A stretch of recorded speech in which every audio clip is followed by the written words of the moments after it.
Hello बच्चों, आज हम कर रहे हैं क्वेश्चंस स्लोप और इक्वेशंस। तो स्लोप क्या है, स्ट्रेट लाइन का स्लोप कैसे निकालते हैं। Find the slope of a line which makes an angle of 45 degree with the positive direction of x axis. Slope हमने लास्ट लेक्चर में किए थे, सारी थ्योरी की थी उसकी।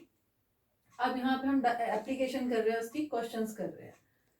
तो जब आपके पास एंगल गिवन हो तो स्लोप निकालते हैं m equal to tan theta. Theta दिया हुआ 45 डिग्री, टेन 45, टेन 45 की वैल्यू होती है 1, तो यहाँ से स्लोप आ गया 1। Slope of a line which makes an angle of 45 degree with the positive direction of x axis. Theta given हो तो टेन थीटा करके निकालते हैं। और अगर यहाँ पे आपको पॉइंट्स गिवन हो तो पॉइंट्स का स्लोप का फॉर्मूला क्या होता है। इस क्वेश्चन में है find slope of a line passing through the points. यहाँ पे एंगल ना देके दो पॉइंट्स गिवन है, तो इन दोनों पॉइंट्स को यूज करके स्लोप निकालना है। तो उसमें एक को मान लेते हैं हम x1 y1, दूसरे को x2 y2।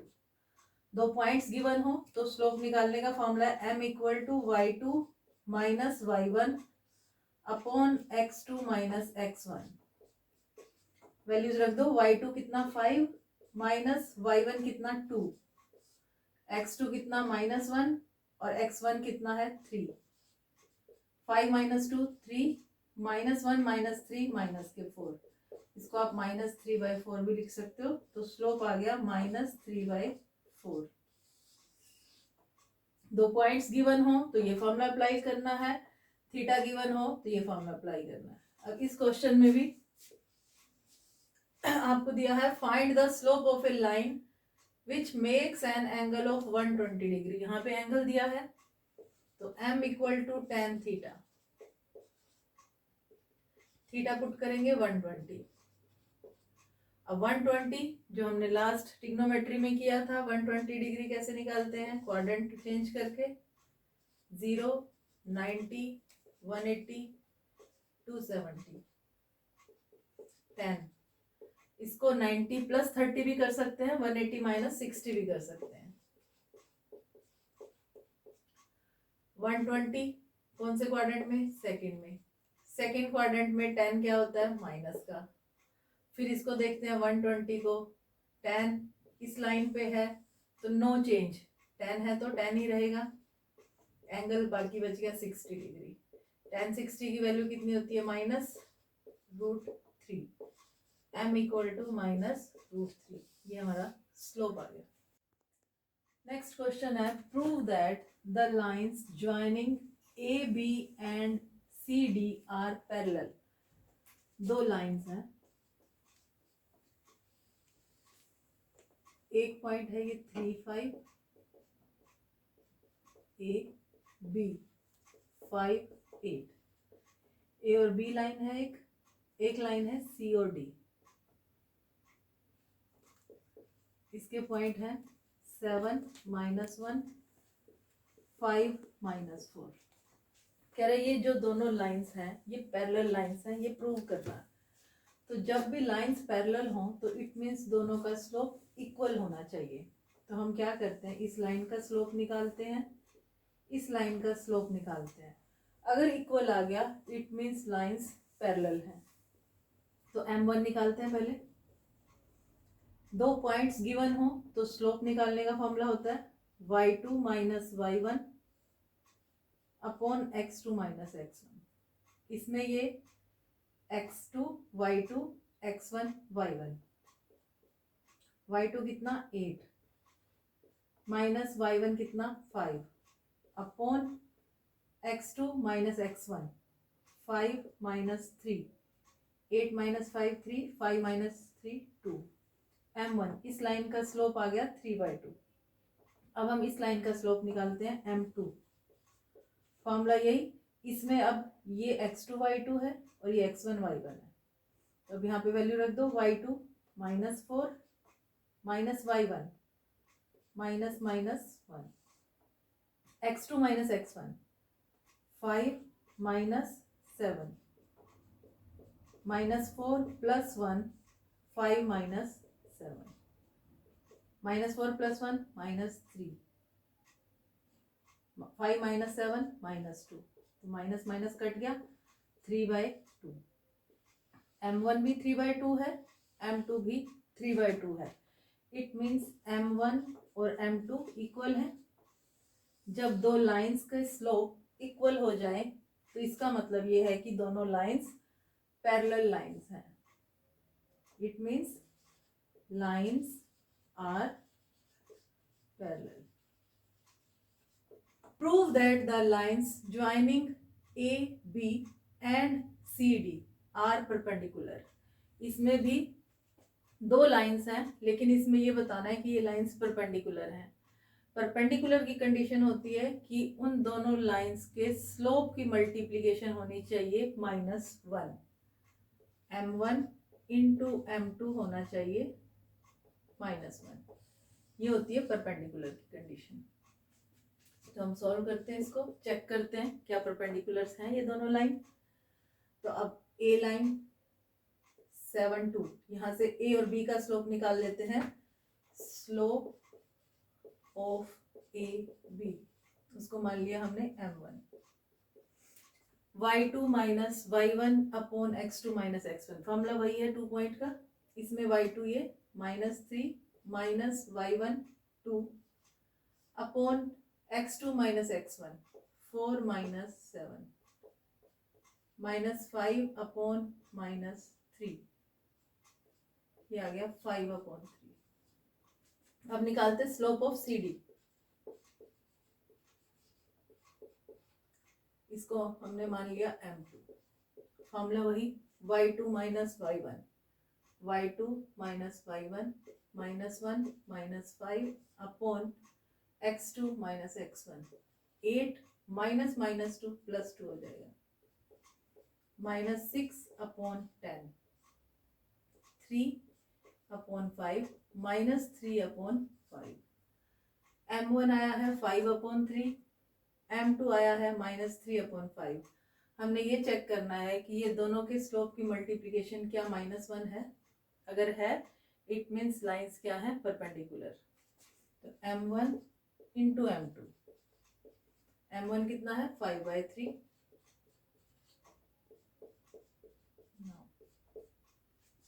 और m2 कितना है -3/5। इंटू है ये मल्टीप्लिकेशन में, 5 से 5 कट गया, 3 से 3 कट गया, कितना रह गया -1। इट मीन्स m1 और m2 की मल्टीप्लिकेशन आ गई -1। तो क्या कहेंगे हम, लाइंस आर परपेंडिकुलर।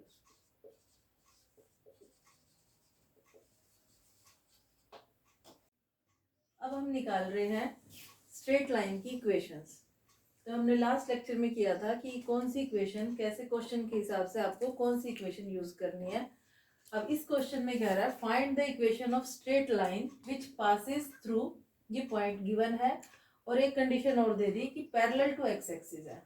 तो हमने लास्ट लेक्चर में इक्वेशन स्टैंडर्ड इक्वेशंस की थी। इक्वेशन ऑफ लाइन निकालना हो जो पैरेलल टू एक्स एक्सिस हो तो y इक्वल टू के लिखा था, तो y इक्वल टू बी भी लिख सकते हो, के भी लिख सकते हो। तो y equal to b, y equal to ये x है ये y है, तो y equal to b equation है। तो y की वैल्यू कितनी है -4 इक्वल टू बी। इसमें पुट कर दो y इक्वल टू बी की वैल्यू -4 रख दो, तो y + 4 इक्वल टू 0, ये आ गई हमारी इक्वेशन। ऐसे ही ये पूछा है, इसी क्वेश्चन का सेकंड पार्ट है find the equation of straight line which passes through 3 -4 and parallel to y axis. कोई भी equation parallel to y axis हो तो उसकी इक्वेशन होती है x equal to a। x equal to a, x कितना है 3, यहाँ 3 पुट कर दो, 3 इक्वल टू a। अब यहाँ वापिस इसमें a की वैल्यू रख दो, x equal to 3, that means x - 3 equal to 0, ये आ गई हमारी इक्वेशन ऑफ स्ट्रेट लाइन। और ऐसे ना पुट करके डायरेक्ट आप कैसे कर सकते हो, equation of line parallel to x axis है, यहाँ पे एक्स एक्सिस के पैरेलल है तो y equal to b, direct y equal to -4 लिख सकते हो, y equal to -4, y + 4 equal to 0। Equation of line parallel to y axis हो तो x इक्वल टू a, तो x की value 3, x equal to 3, x minus 3 equal to 0। जैसे एक question और है, find the equation of straight line passing through 2 minus 7, ये point है और पैरेलल टू एक्स एक्सिस है। तो आप डायरेक्ट लिख सकते हो पैरेलल टू एक्स एक्सिस है तो y equal to b, x ये है y ये है, तो आप इसको लिख दो y इक्वल टू, ये वाली वैल्यू यहाँ लिख दो -7। तो ये आ जाएगी equation y plus 7 equal to 0। अगर इसी क्वेश्चन को वो थोड़ा मॉडिफाई करके भी लिख सकता है, पैरेलल टू एक्स एक्सिस की जगह ना लिख के वो बोल सकता है परपेंडिकुलर टू वाई एक्सिस।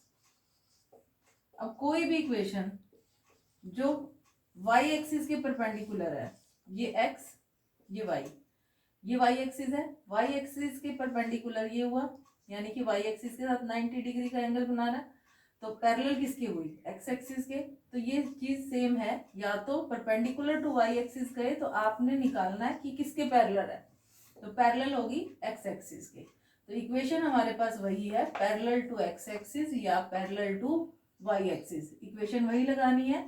लेकिन अगर परपेंडिकुलर दिया है तो पहले आपको खुद देखना है कि कौन से एक्सिस के परपेंडिकुलर है और पैरेलल किसके बनेगी। क्वेश्चन में अगर आपको इसमें दिया हो परपेंडिकुलर टू वाई एक्सिस के परपेंडिकुलर मींस एक्स एक्सिस के पैरेलल, और अगर दिया हो परपेंडिकुलर टू एक्स एक्सिस, ये एक्स एक्सिस है, और परपेंडिकुलर दिया हो एक्स एक्सिस पे, तो एक्स एक्सिस पे परपेंडिकुलर यहाँ बनेगा, तो पैरेलल किसकी हो जाएगी, वाई एक्सिस की। नेक्स्ट क्वेश्चन है, find equation of straight line passing through 1 7 and having slope 4। अब इसमें हमें स्ट्रेट लाइन की इक्वेशन निकालनी है और हमें दिया हुआ है एक पॉइंट और साथ में स्लोप। कुछ स्टैंडर्ड फॉर्म की थी स्ट्रेट लाइन की, उसमें से हमने क्वेश्चंस के हिसाब से कौन सी स्टैंडर्ड फॉर्म लगानी है वो देखना है, जिसमें हमें एक पॉइंट गिवन हो और एक स्लोप गिवन हो। वो इक्वेशन होती है पॉइंट स्लोप फॉर्म। अब हमें इसमें क्या दिया हुआ है, एक पॉइंट गिवन है, पॉइंट कौन सा है 1 और 7, और स्लोप गिवन है 4। अब यहाँ पे हम लगाएंगे point slope form. Point slope form होती है y minus y1 equal to m x minus x1। x1 और y1 पॉइंट है, ये जो है ये x1 है और ये y1 है, और m 4 है। इसमें पुट कर देंगे और सिंप्लीफाई करेंगे। x और y को कुछ नहीं रखना, x और y एज इट इज रहेंगे, ये y ऐसे कैसे रहेगा, y1 की जगह ये पॉइंट रखना है 7, m 4 गिवन है, x माइनस x1 1, वैल्यूज रख दी। अब इसको सिंप्लीफाई करेंगे और जनरल फॉर्म लेके आएंगे। जनरल फॉर्म होती है ax plus by plus c equal to 0, y minus 7, 4 को मल्टीप्लाई कर दो 4x माइनस 4।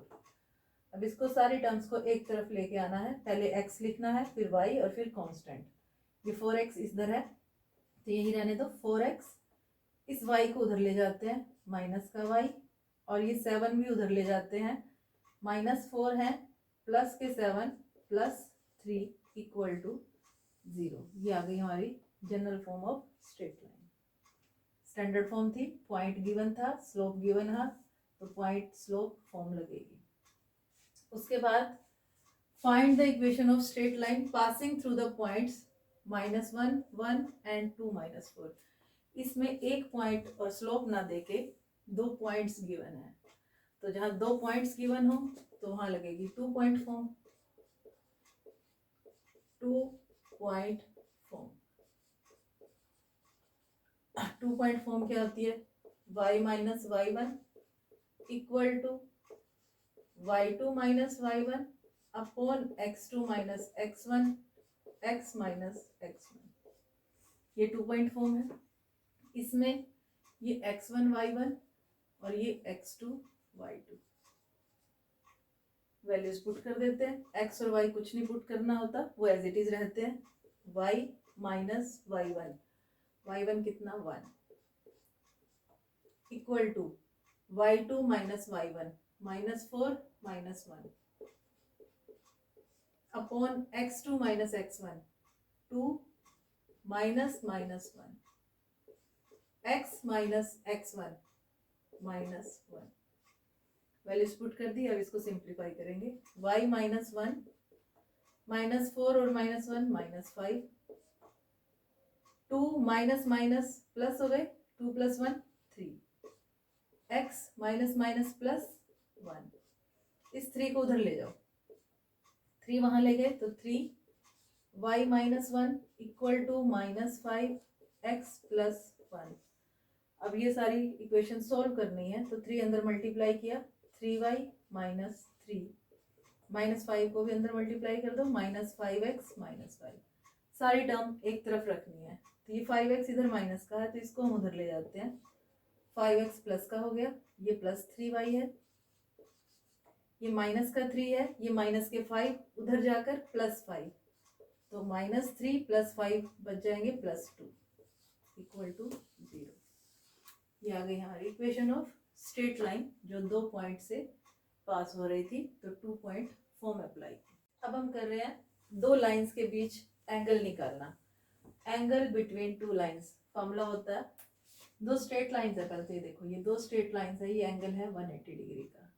जो ये हम फॉर्मूला है वो हमारे पास एक्यूट एंगल निकालने का फॉर्मूला है। इनमें से एक एक्यूट एंगल होता है, एक ऑब्ट्यूज एंगल होता है। Acute angle means less than 90, obtuse angle means 90 से बड़ा और 180 से छोटा।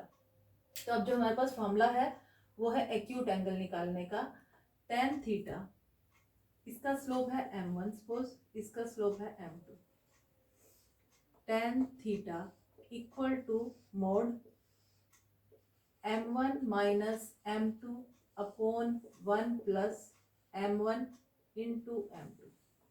ये फॉर्मूला है एक्यूट एंगल निकालने का 2 लाइंस के बीच। m1 और m2 इन दोनों लाइंस का स्लोप है, एक लाइन का स्लोप m1, दूसरी लाइन का स्लोप m2। फॉर्मूला अप्लाई करेंगे, tan theta equal to mod m1 minus m2 upon 1 plus m1 into m2। इस मोड का क्या मतलब है कि जब हम ये अंदर की कैलकुलेशन करेंगे, अगर पॉजिटिव है तो वो पॉजिटिव ही आएगी, अगर नेगेटिव आती है तो भी वो पॉजिटिव ही वैल्यू लेनी है। इस मोड का मतलब ये होता है। अब क्वेश्चन है हमारे पास, find the acute angle between the lines whose slopes are 3 and 1/2। अब हमारे पास 2 लाइंस का स्लोप गिवन है और एक्यूट एंगल निकालना है। फॉर्मूला भी हमारा ये एक्यूट एंगल का है, तो डायरेक्ट हम फॉर्मूला पुट कर देते हैं, tan थीटा मोड, एक को मान लेते हैं हम m1 और एक को मान लेते हैं m2। ये m1 मान लिया, ये m2, फॉर्मूले में पुट कर दो। m1 पहले फॉर्मूला ही लिख लेते हैं, m1 minus m2 upon 1 plus m1 into m2। अब वैल्यूज रख देते हैं, 3 minus 1/2 upon 1 plus m1 into m2, 3 into 1/2, ये 3 है तो 3 अपॉन 1, 2 एलसीएम लिया, ऊपर आ गया 6 माइनस 1 अपॉन 1 प्लस 3 इंटू 1/2 तो 3/2। तो इसका भी हम ले लेते हैं एलसीएम, ये आ गया 6 माइनस 1 अपॉन 2, डिवीजन में भी एलसीएम ले लो, 2 प्लस 3, ये मोड, 6 माइनस 1 5, 5/2 मॉडुलस 2 प्लस 3 5, 5/2, 5/2 से 5/2 कट गया 1, ये वैल्यू आ गई 1। क्या है ये, tan theta, tan theta equal to 1, 1 को टेंजेंट की फॉर्म में लिखेंगे तो tan 45, थीटा कितना आ जाएगा 45। अब नेक्स्ट क्वेश्चन है, find the obtuse angle between the lines whose slopes are 2 minus √3 and 2 plus √3। Obtuse angle है लेकिन हमारे पास फॉर्मूला है एक्यूट एंगल का, तो फॉर्मूला हम वही लगाएंगे एक्यूट एंगल का ही, बस लास्ट में क्या करेंगे उसको 180 डिग्री में से माइनस कर देंगे, जो भी हमारा एक्यूट एंगल से आंसर आएगा तो वो बन जाएगा ऑब्ट्यूज एंगल। फॉर्मूला वही करना है, tan theta mode m1 minus m2 upon 1 plus m1 into m2। अब इसको m1 मान लो और इसको m2 मान लो, वैल्यूज पुट कर दो, tan theta equal to mod m1 2 minus √3, फिर minus m2 2 plus √3 upon 1 plus m1 2 minus √3 into m2 2 plus √3 2 minus √3। अब ये ब्रैकेट खोल दो, बाहर माइनस है तो ये प्लस का था माइनस, और ये अंदर प्लस है तो ये भी माइनस हो जाएगा। 1 प्लस यहाँ पर भी a minus b, a plus b का फॉर्मूला अप्लाई कर दो, दोनों मल्टीप्लीकेशन में है। a minus b into a plus b, a square minus b square, ये फॉर्मूला लगा दिया। tan theta equal to 2 plus का है 2 माइनस का, कट कर दो, माइनस के √3 और माइनस के √3 माइनस 2√3 1 प्लस 2 स्क्वेयर 4 माइनस √3 का स्क्वेयर, रूट से स्क्वेयर से रूट कट गया तो 4 माइनस 3, ये आ गया minus 2√3 1 plus 4 minus 3 1 minus 2√3 upon 1 plus 1 2, 2 से 2 कट गया, ये है माइनस √3, मोड के अंदर है माइनस √3, जब मोड से बाहर वैल्यू आएगी तो ये पॉजिटिव होके आएगी, इसको हम लिखते हैं √3। क्या है ये हमारे पास tan थीटा इक्वल टू √3 आ गया है, तो tan थीटा √3 को भी tan की फॉर्म में लिखेंगे तो वैल्यू होती है tan 60 डिग्री। अब theta tan theta equal to tan 60 है तो थीटा की वैल्यू कितनी हो गई 60 डिग्री, एंगल इक्वेट हो गए। अब ये तो है हमारे पास acute angle means less than 90 degree. हमें क्वेश्चन में चाहिए ऑब्ट्यूज एंगल। ऑब्ट्यूज एंगल निकालना हो, ऑब्ट्यूज एंगल तो क्या करेंगे, उसके लिए हम जो भी हमें एंगल आया आंसर आया है इसको 180 में से माइनस कर दो, 180 माइनस 60 तो ये आ गया 120 डिग्री, ये हमारा ऑब्ट्यूज एंगल।